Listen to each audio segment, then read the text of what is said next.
കൂട്ടുകാർക്കും P1 പാഠപുസ്തകത്തിലെ മറ്റൊരു അധ്യായത്തിലേക്ക് ഹൃദ്യമായ സ്വാഗതം. നമ്മൾ ഇന്ന് പഠിക്കുന്നത് ഹദീസ് പാഠപുസ്തകത്തിലെ ബാബു തഖ്വയാണ്. വിശുദ്ധ പ്രവാചകൻ സല്ലല്ലാഹു അലൈഹി വസല്ലമ തങ്ങൾ തഖ്വയിൽ അധിഷ്ഠിതമായ ഒരു ജീവിതമാണ് നയിച്ചത്. എന്താണ് തഖ്വ? ഇംതിസാലു അവാമിരില്ല, അള്ളാഹുവിൻ്റെ കൽപ്പനകൾ അനുസരിക്കുക. വജ്തിനാബു നവാഹി, അള്ളാഹുവിൻ്റെ ഹറാമുകളിൽ നിന്ന് വിട്ടുനിൽക്കുക.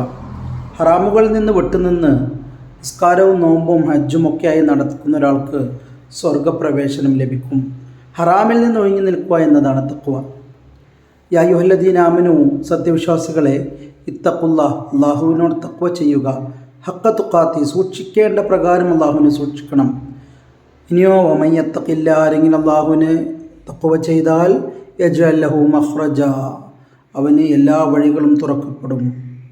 ഇനി മാഹി അവ്വലു ഫിത്നത്തിൻ ഫി ബനി ഇസ്രായേൽ, ബനു ഇസ്രായേൽ ആദ്യമായി ഉണ്ടായ ഫിത്ന ഏതാണ്? കാന അവ്വലു ഫിത്നത്തിൻ, ആദ്യത്തെ ഫിത്നയായിരുന്നു ഫി ബനി ഇസ്രായേൽ, ബനു ഇസ്രായേൽ ഫിന്നിസായി, സ്ത്രീകളിലായിരുന്നു. ഇനി പ്രവാചകൻ്റെ ഒരു ദുആ, തഖ്വയുമായി ബന്ധപ്പെട്ട ഒരു ദുആ, അല്ലാഹുമ്മ ഇന്നി അസ്അലുക്കൽ ഹുദാ വത്തുഖാ വൽ അഫാഫ വൽ ഗിന. ഇനി പ്രവാചകനോട് ചോദിച്ചു, ഏറ്റവും മാന്യനാരാ പ്രവാചകരെ? മൻഹും അക്രമുന്നാസ്, ആരാ ഏറ്റവും ജെന്റിൽമാൻ? അപ്പോൾ പ്രവാചകൻ പറഞ്ഞു, അത്ഖാഹും, അള്ളാഹുവിനെ സൂക്ഷിച്ച് ജീവിക്കുന്ന ആളുകൾ.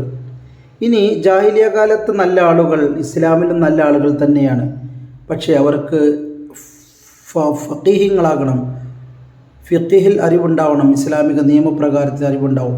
ഖിയാറുഹും ഫിൽ ജാഹിലിയ ഖിയാറുഹും ഫിൽ ഇസ്ലാം, എപ്പോൾ ഇതാ ഫഖീഹു, അറിവുണ്ടെങ്കിൽ ജാഹിലിയ കാലത്തെ നല്ല ഉത്തമരായ വ്യക്തികൾ ഇസ്ലാമിലേക്ക് കടന്നു വന്നാൽ അവർ ഇസ്ലാമിലും ഉന്നതർ തന്നെയാണ്, പക്ഷേ അവർ ഇസ്ലാമിക നിയമങ്ങൾ പഠിക്കണം, പണ്ഡിതന്മാരായി തീരണം എന്ന വ്യവസ്ഥയുണ്ട്.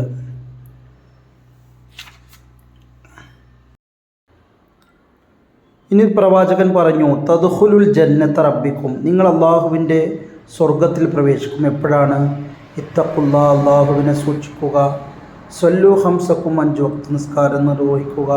സൂമു ശഹറക്കും, വിശുദ്ധ റമദാനിൽ നോമ്പനുഷ്ഠിക്കുക. അദ്ദു സക്കാത്ത് അംവാലിക്കും, മുതലിൽ സക്കാത്ത് കൊടുക്കുക. അത്തിയു മറാഅഹും, പൗരപ്രമാണിമാരെ ബഹുമാനിക്കുക.